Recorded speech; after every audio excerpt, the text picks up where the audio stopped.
नमस्कार दोस्तों। Last class में हमने भारतीय अर्थव्यवस्था की वर्तमान प्रवृत्तियों एवं चुनौतियों के बारे में बात की थी। विगत वर्षों के प्रश्नों को भी हमने इसमें डिस्कस किया था कि किस प्रकार से प्रश्न पूछे जा रहे हैं। अब हम आगे क्षेत्रीय असंतुलन को आज पढ़ेंगे, रीजनल इम्बैलेंसेस को। सबसे पहले हम इसमें ये समझने की कोशिश करते हैं कि किस प्रकार के प्रश्न बन रहे हैं क्षेत्रीय असंतुलन के टॉपिक से, और हमें किस प्रकार से क्षेत्रीय असंतुलन के टॉपिक को पढ़ना है, समझना है, ताकि आगामी वर्षों में जब भी इनसे प्रश्न बने तो हम आसानी से इनको हल कर सकें। तो चलिए देख लेते हैं कि क्षेत्रीय असंतुलन में किस प्रकार से विगत वर्षों में प्रश्न पूछे गए हैं, और फिर उसी अनुसार हम अपनी तैयारी को आयाम देंगे कि किस प्रकार से हमको टॉपिक कवर करने हैं। तो सबसे पहले हम इसके विगत वर्षों के प्रश्न देख लेते हैं। तो क्षेत्रीय जो असंतुलन है, ये हमारे 2014 में भी ये टॉपिक था पहले, और अभी भी जो नया 2020 का पाठ्यक्रम है उसमें भी है। तो इसके जो विगत वर्षों के प्रश्न हैं उसमें आप देखेंगे कि 2014 में एक प्रश्न पूछा गया है कि भारत में क्षेत्रीय असमानताएं एवं प्रवसन पर एक निबंध लिखिए। ये 300 शब्दों का प्रश्न है। 2015 में क्या प्रश्न पूछा गया है कि भारत में आर्थिक पिछड़ापन और क्षेत्रीय असमानता के क्या कारण हैं, आप इन समस्याओं के समाधान के लिए क्या सुझाव देंगे। तो अगर इस प्रश्न को समझे तो इसमें क्षेत्रीय असमानता के कारण पूछे जा रहे हैं और उसके समाधान के उपाय पूछे जा रहे हैं। 2016 में जो 100 शब्दों का प्रश्न पूछा गया है उसमें क्षेत्रीय असमानताओं के कारण है और ये जो समस्या है इसको दूर करने के उपाय। तो लगभग आप मान लीजिए कि 2015 के ही प्रश्न को रिपीट किया है, थोड़ा शब्दों में हेर फेर करके। 2017 में प्रश्न पूछा गया है, सीधा परिभाषा पूछ लिया है कि क्षेत्रीय असंतुलन से आप क्या समझते हैं या कि आपका क्या अभिप्राय है। 3 अंकों का प्रश्न ही पूछा गया है। अगर हम 2017 में ही देखें तो एक और प्रश्न पूछा गया है 6 अंकों के लिए 100 वर्ड्स में कि क्षेत्रीय असंतुलन को कैसे सुधारा जा सकता है, उपाय बताने हैं क्षेत्रीय असंतुलन को कम करने के। 2018 में 3 अंकों का प्रश्न पूछा गया कि क्षेत्रीय असंतुलन के कारण, 3 कारण हैं 3 अंकों में। 6 अंकों में एक प्रश्न पूछा गया है क्षेत्रीय असंतुलन से ही कि भारत में आय वितरण में असमानताओं को दूर करने के लिए सरकार द्वारा किए गए उपाय। तो सरकार कौन कौन से प्रयास कर रही है ताकि जो आय आधारित असमानता है उसको कम किया जा सके। ठीक है, तो ये गवर्नमेंट इनिशिएटिव से क्वेश्चंस हैं। तो 2018 का प्रश्न हो गया। अब 2020 में जो नए पाठ्यक्रम के अनुसार है उसमें क्या पूछा गया, तो एक 5 अंकों का प्रश्न पूछा गया है कि भारत में क्षेत्रीय असंतुलन के कारण लिखिए। तो बहुत ही सिंपल प्रश्न पूछे गए हैं और आप देखेंगे कि रिपीट है क्वेश्चन। आप देखिए 2020 का प्रश्न कारण पूछा जा रहा है, कारण पहले भी पूछा गया। आप देखिए 2018 में भी कारण पूछा है। ठीक है, आप देखेंगे कि 2016 में भी वही प्रश्न पूछे गए हैं। तो अब यहाँ पर चीज़ें निकल कर आती हैं। अब एक पहला प्रश्न है जो 2014 का है कि यहाँ पर निबंध लिखना है क्षेत्रीय असमानताएं और प्रवसन पर। तो निबंध के अंतर्गत ये सभी चीज़ें आ जाएंगी कि आपको इसका आशय बताना है कि क्षेत्रीय असंतुलन का क्या मतलब है, फिर इसके कारण बताने हैं, ठीक है, इसके प्रभाव बताने हैं और इसके उपाय बताने हैं। ठीक है, सरकारी प्रयास बता देने हैं। ठीक है, तो ये सब निबंध के अंतर्गत आ जाएगा। तो ये 300 शब्दों में प्रश्न भी पूछा गया था, तो इन सबको शामिल करना था। तो चलिए अब हम क्षेत्रीय असंतुलन के टॉपिक को समझ लेते हैं, फिर बाद में इन प्रश्नों को हल करने की कोशिश करेंगे। अभी हमने विगत वर्षों के प्रश्नों से एक समझ बनाई कि हमको क्षेत्रीय असंतुलन जो टॉपिक हमारे पाठ्यक्रम में दिया गया उसमें हमको आशय अभिप्राय समझ लेना है, इसके इतिहास के बारे में थोड़ी समझ बना लेनी है, इसके कारण क्या हैं, इसके परिणाम और प्रभाव क्या हैं, और इस समस्या से उबरा कैसे जाए, इसकी समस्या को कम कैसे किया जाए, इस दिशा में सरकार के क्या प्रयास हैं, ये सब चीज़ें पढ़ लेनी है। सबसे पहले हम क्षेत्रीय असंतुलन के अर्थ को समझ लेते हैं कि क्षेत्रीय असंतुलन का क्या मतलब है। तो अगर हम इनके शब्दों पर जाएं तो क्षेत्रीय से मतलब है कि देश के किसी क्षेत्र की बात चल रही है, और असंतुलन का मतलब है कहीं असमान वितरण है, चाहे वो संसाधनों का हो, चाहे वो संपदा का हो, चाहे अवसर का हो, या कोई भी विकास से संबंधित बातें हों, उनसे उनका अगर असमान वितरण है कि देश के विभिन्न क्षेत्रों में ये चीज़ें अलग अलग हैं, ठीक है, असमानता को दर्शाती हैं, तो यही क्षेत्रीय असंतुलन समझा जाएगा। अगर हम इसको परिभाषा के तौर पर देखें तो देश के भीतर विभिन्न क्षेत्रों में संसाधन ये प्राकृतिक भी हो सकते हैं, मानवीय भी हो सकते हैं। प्राकृतिक क्या होंगे, हो सकता है खनिज संपदा ज़्यादा हो। मानवीय क्या हो सकती है, मानवीय कौशल की बात हो, जीवन स्तर उच्च हो। संपदा भौतिक और बौद्धिक हो सकती है। विकास अवसंरचनात्मक विकास है। शिक्षा स्वास्थ्य की क्या स्थिति है, मूलभूत आवश्यकताओं की पूर्ति हो रही है या नहीं। अवसर अवसर क्या है, क्या वहाँ पर महिलाओं को अवसर मिल रहे हैं, चाहे वो रोजगार हो, चाहे वो नेतृत्व में हो। रोजगार कौशल की क्या स्थिति है। सामाजिक प्रतिष्ठा, क्या ऊंच नीच का भेदभाव तो नहीं है, ठीक है। लैंगिक भेदभाव, जाति भेदभाव, ये सब चीज़ें। तो इनका अगर असमान वितरण है देश के भीतर, संसाधन संपदा विकास अवसरों का, तो उसको हम क्या कहेंगे, ये क्षेत्रीय असंतुलन की स्थिति है। तो इसे हम वैश्विक स्तर पर भी समझ सकते हैं। हमने लास्ट क्लास में देखा था कि किस प्रकार से विकसित देश की विशेषता है, विकासशील है, और आप देखेंगे कि अविकसित देश हैं। तो इसमें क्या है, इनइक्वालिटी या असमानताएं ही तो हैं। आप अगर बुरुंडी की बात करेंगे तो वहाँ पर मूलभूत आवश्यकताएं नहीं हैं, शिक्षा स्वास्थ्य रोजगार का स्तर नहीं है अच्छा। और अब वहीं आप अमेरिका की बात करें, ठीक है, तो वहाँ पर आप देखेंगे कि जो शिक्षा है स्वास्थ्य है इनका उच्च स्तर है। तो हम वैश्विक रूप से असमानता या असंतुलन की स्थिति को यहाँ देख सकते हैं। इसको हमने एक उदाहरण से समझने की कोशिश की है यहाँ पर, लॉरेंज वक्र, जो कि किसी अर्थव्यवस्था में आय व्यय का वितरण बताता है।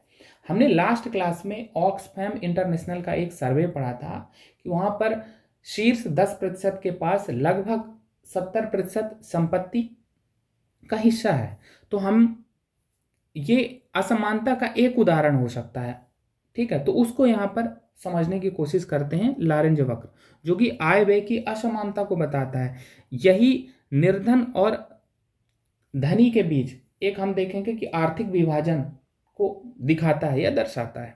तो ये जनसंख्या है, ये निर्धन और धनी, संचित व्यय या आय का ये आय को ये इंगित करता है। अब आप देखिए यहाँ पर जो इसका आदर्श रूप है, तो आदर्श रूप तो ये होनी चाहिए जहाँ पर ये निरपेक्ष समानता की बात करता है। लेकिन वास्तविक स्थिति क्या चल रही है, हम अगर यहाँ पर देखें कि अगर ये जनसंख्या इतनी निर्धन है, ठीक है, तो उसकी आय भी इतनी है, यानी आय में योगदान केवल इतना है। लेकिन जब आप धनी को देखेंगे तो धनी अगर ये 10% है तो उनका आय में योगदान आप देखो ये इतना ज़्यादा है।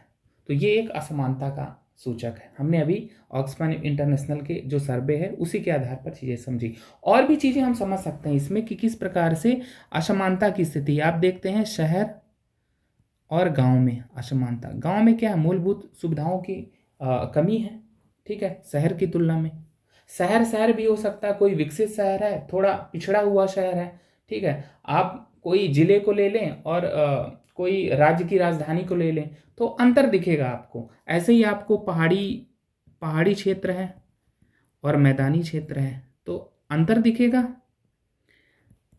यहाँ ज़्यादा आपको विकास दिखेगा, यहाँ कम दिखेगा। कोई आपदा प्रभावित क्षेत्र है या नक्सल प्रभावित आतंकवाद प्रभावित क्षेत्र है तो वहाँ पर आपको विकास की स्थिति कम दिखेगी तुलनात्मक की, जहाँ पर आंतरिक शांति है, स्थिरता है। तो इस प्रकार से हम क्षेत्रीय असंतुलन के अर्थ को समझ सकते हैं। अब हम आगे चलते हैं और इसके कारण और इतिहास को देख लेते हैं।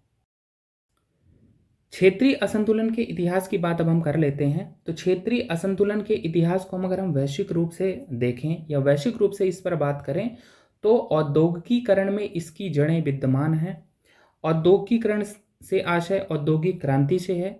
इसमें क्या हुआ था, आप देखेंगे कि औद्योगिक क्रांति में कुछ निश्चित क्षेत्रों में बहुत तेजी से वृद्धि देखी गई, कुछ निश्चित क्षेत्रों में, लेकिन अन्य क्षेत्र तो पिछड़ गए। अब अन्य क्षेत्रों के पिछड़ जाने का कारण क्या रहा होगा कि संसाधनों की कमी रही हो। जो औद्योगिक क्रांति के अनुकूल वातावरण चाहिए, चाहे संसाधन हो चाहे भौगोलिक स्थिति हो, तो इन सब में वो क्षेत्र पिछड़े रहे होंगे, ठीक है। तकनीकी उन्नयन की कमी रही होगी, अवसंरचनात्मक विकास की कमी रही होगी। तो उसके परिणाम स्वरूप क्या हुआ कि औद्योगिकीकरण कुछ निश्चित क्षेत्रों तक ही सीमित रह गया। और उसका परिणाम क्या हुआ, हम एक सामान्य तौर पर देखते हैं कि वो क्षेत्र विकसित हो गए जहां औद्योगिक क्रांति संपन्न हुई, और वो क्षेत्र अविकसित रह गए जो औद्योगिक क्रांति में शामिल नहीं हुए या जहां औद्योगिक क्रांति नहीं हुई। तो ये एक चीज़ हम समझ सकते हैं कि जो क्षेत्रीय असंतुलन की जड़ें हैं वो औद्योगिकरण या औद्योगिक क्रांति में छिपी हुई हैं। अब जब हम किसी क्षेत्र को विकसित क्षेत्र से कह रहे हैं और किसी को अविकसित क्षेत्र कह रहे हैं तो उसका क्या मतलब हो सकता है। तो विकसित क्षेत्र यानी संसाधन संपन्न है। हमने बात की कि कौन कौन से संसाधन हो सकते हैं, विकासात्मक हो सकते हैं, अवसंरचनात्मक हो सकते हैं, ठीक है, बौद्धिक हो सकते हैं।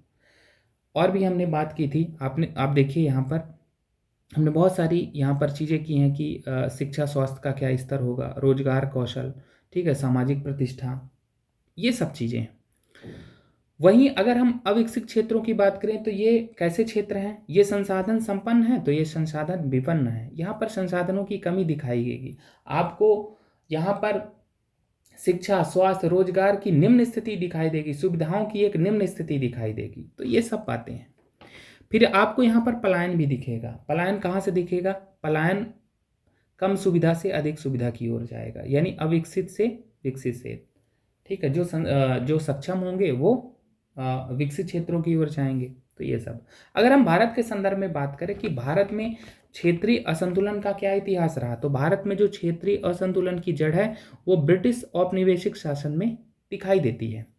ब्रिटिश औपनिवेशिक शासन को हम जिम्मेदार क्यों ठहरा रहे हैं, क्योंकि इन्होंने अनियोजित विकास की नीतियां अपनाई, अपने लाभ को ध्यान में रखकर चीजें की।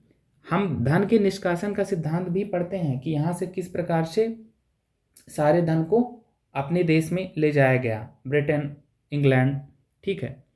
तो ये चीजें हैं। उन्होंने आधुनिक उद्योगों की भी शुरुआत कहाँ की, जहां अधिकतम लाभ की स्थिति थी, जैसे बंदरगाह या कच्चे माल की पहुंच वाले क्षेत्र, जैसे हम देखते हैं कि कोलकाता है, बॉम्बे है, मद्रास है, केरल, तो यही औद्योगिक केंद्र बने, बाकी तो चीजें पिछड़ गई। तो ये हम समझ सकते हैं कि क्षेत्रीय असंतुलन की जो जड़ है ना, ब्रिटिश औपनिवेशिक शासन में है। स्वतंत्रता के बाद की बात करते हैं तो क्षेत्रीय, क्योंकि हमारे पास औपनिवेशिक विरासत में ही मिला था असंतुलन, तो क्षेत्रीय असंतुलन और बढ़ा और भी जटिल हुआ। लेकिन स्वतंत्रता के बाद जो भी प्रयास किए गए, ठीक है, उसमें हमको सीमित सफलता मिली। कौन से प्रयास किए गए, सामुदायिक विकास कार्यक्रम क्षेत्रीय स्तर पर चलाया गया 1952 में, और ऐसे ही बहुत सारे कार्यक्रम हैं। और जैसे हम कहते हैं पंचवर्षीय योजना ही चलाई जा रही है, तो पंचवर्षीय योजना में लक्ष्य तय किए गए और उसके प्रयास किए गए। तो इन जो क्षेत्रीय असंतुलन की पहचान की गई और उनसे संबंधित जो समस्याएं उनको दूर करने के प्रयास किए गए, तो हमको सीमित सफलता यहाँ पर दिखाई देती है। फिर एक दौर है उदारीकरण व वैश्वीकरण का है, तो सफलता तो यहाँ भी है, हम उत्तरोत्तर समस्याओं को खत्म करते जा रहे हैं या उस पर कमी लाते जा रहे हैं, लेकिन यहाँ पर क्षेत्रीय असंतुलन की स्थिति बढ़ती हुई दिखाई देती है। उसका कारण क्या होता है, उसका कारण है कि जब हम वैश्वीकरण का युग देखते हैं, उदारीकरण का युग देखते हैं, तो विदेशी कंपनियां भी वहीं आ रही हैं जहां अपसंरचनात्मक विकास अच्छा है, ठीक है। तो उद्योगों ने जो स्थापित बुनियादी ढांचा है, कुशल जनशक्ति है, अनुकूल वातावरण, उन्हीं को प्राथमिकता दी है। तो जो क्षेत्र विकसित थे वहीं उद्योग आ रहे हैं, वहीं चीजें ज्यादातर विकास की हो रही हैं, तो वो और विकसित होंगे। अन्य पिछड़े जो क्षेत्र हैं वहां आप खुद सोचें, अगर कि आपको अगर इन्वेस्टमेंट कहाँ करना होगा तो आप कहाँ इन्वेस्ट करेंगे, तो जहाँ प्रॉफिट अच्छा हो, जहाँ उसके अनुसार अच्छा वातावरण हो। तो यही सब चीज़ें हमको दिखाई देती हैं, चाहे वो उदारीकरण या वैश्वीकरण का युग हो। तो ये सब चीज़ें हैं। थोड़ा हमने इसमें समझा कि क्षेत्रीय असंतुलन का इतिहास कैसा रहा है। अगर इससे संबंधित प्रश्न अभी तक तो आया नहीं, अगर आएगा तो हमें ध्यान देना है। चलते हैं आगे। अब अगर हम क्षेत्रीय असंतुलन के कारणों की बात करें, तो अभी हमने देखा क्षेत्रीय असंतुलन का इतिहास, तो ऐतिहासिक एक कारण हो सकता है औपनिवेशिक शासन। हमने उसमें समझा कि किस प्रकार से उन्होंने जो भी विकास किया है तो अपने लाभ को केंद्र में रखकर ही किया है, और कुछ ही क्षेत्रों का चुनाव किया। उसका कारण एक ही था कि संसाधन की संपन्नता उन क्षेत्रों में थी। हमने देखा कि बॉम्बे, मद्रास, कोलकाता, केरल, क्योंकि यहाँ पर आप देखेंगे कि संसाधन भी हैं, बंदरगाह भी हैं, तो ये सब चीज़ें थी। तो ऐतिहासिक कारण एक हो गया।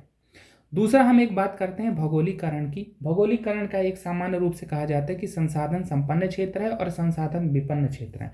तो जहाँ पर संसाधन अच्छे होंगे समृद्धता होगी तो वहाँ विकास अधिक होगा, और जहाँ पर नहीं है तो वो क्षेत्र पिछड़ जाएगा। तो ये भी एक कारण हुआ। एक चीज हम कहते हैं कि संसाधनों का प्राकृतिक और मानवीय वितरण।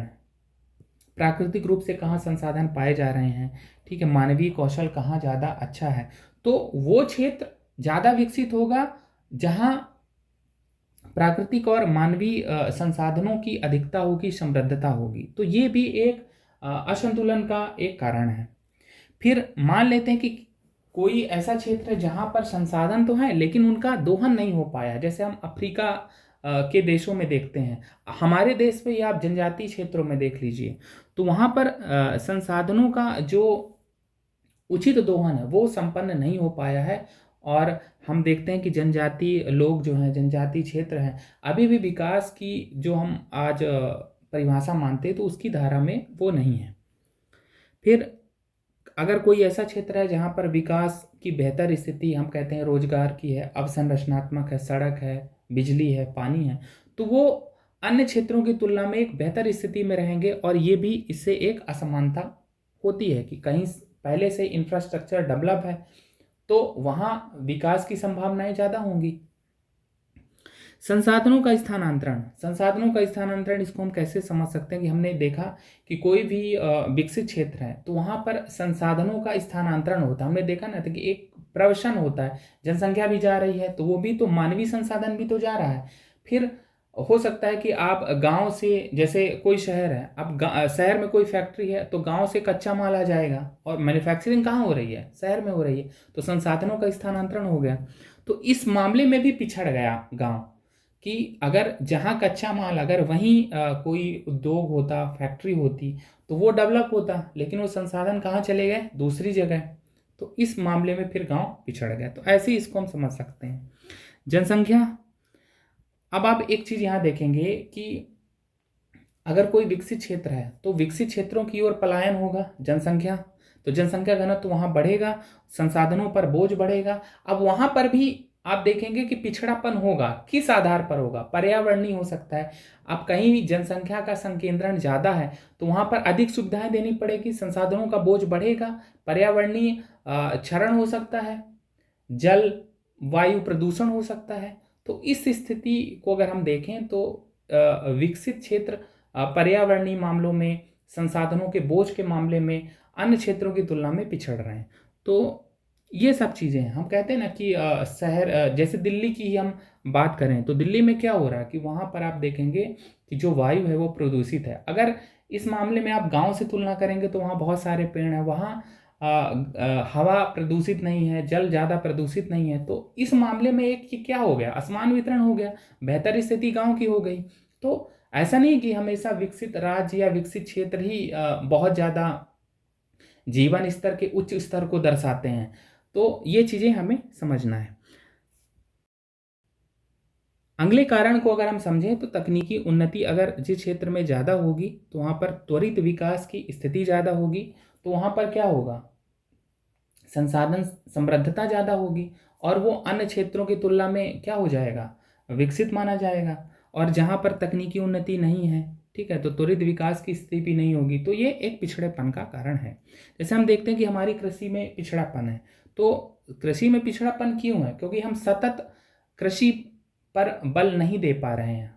सरकार योजनाएं चला रही है, जागरूक कर रही है, लेकिन अभी व्यवहार में वो उस तरह की चीज़ें नहीं है।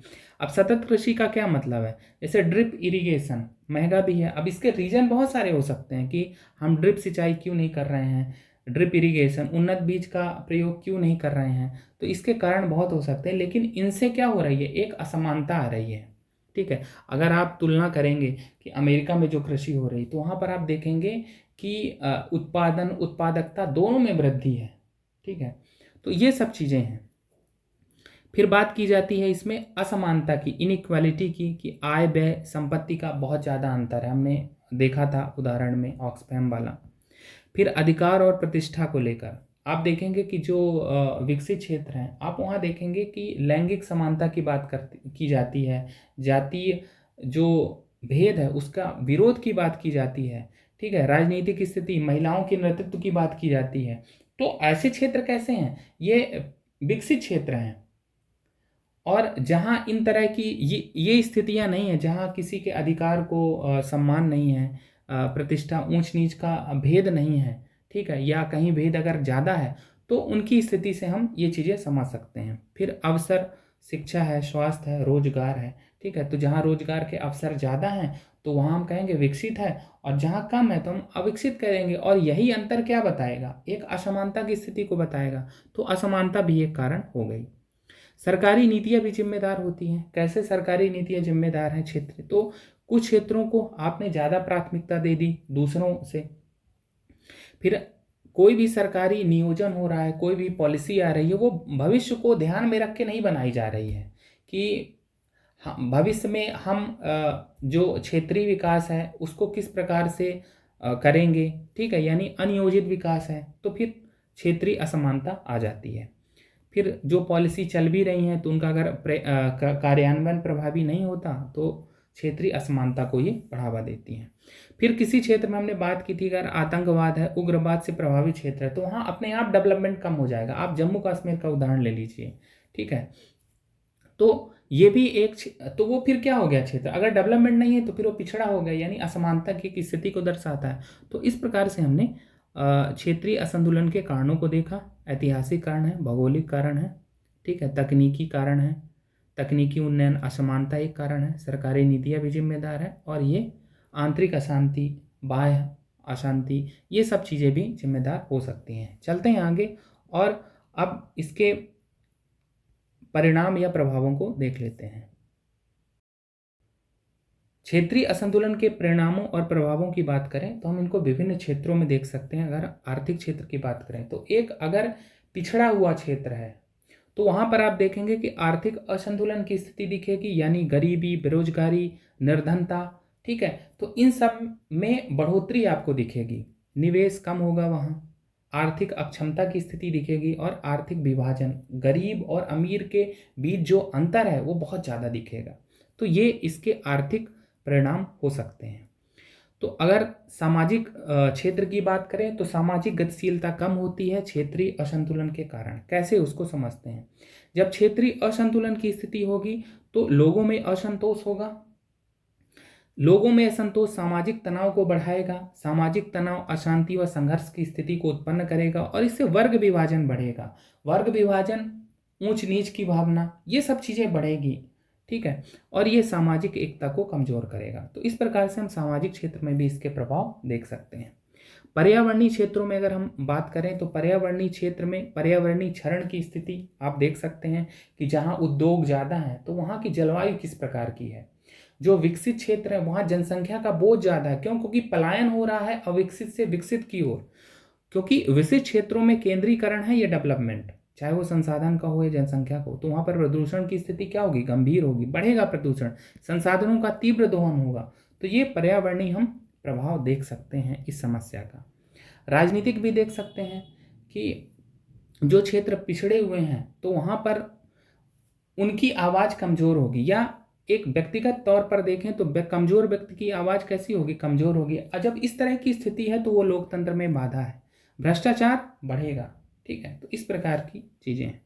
जनसांख्यिकी भी देख लेते हैं तो इसमें प्रवासन बढ़ेगा। हमने बात की कि विकसित क्षेत्रों की ओर लोग जाएंगे। क्यों? क्योंकि वहाँ पर स्वास्थ्य, शिक्षा की बेहतर स्थिति है, सुविधाओं की बेहतर स्थिति है, जीवन स्तर की बेहतर स्थिति है। तो ये इसके परिणाम और प्रभाव हो गए। अब हम क्षेत्रीय असंतुलन की जो समस्या है उसको कम करने के उपाय देख लेते हैं।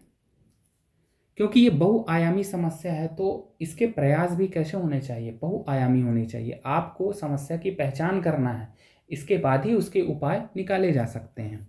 तो आर्थिक क्षेत्र में अगर हम देखें कि क्या उपाय अपनाए जा सकते हैं, तो समस्याएं क्या हैं ये हमें समझना है।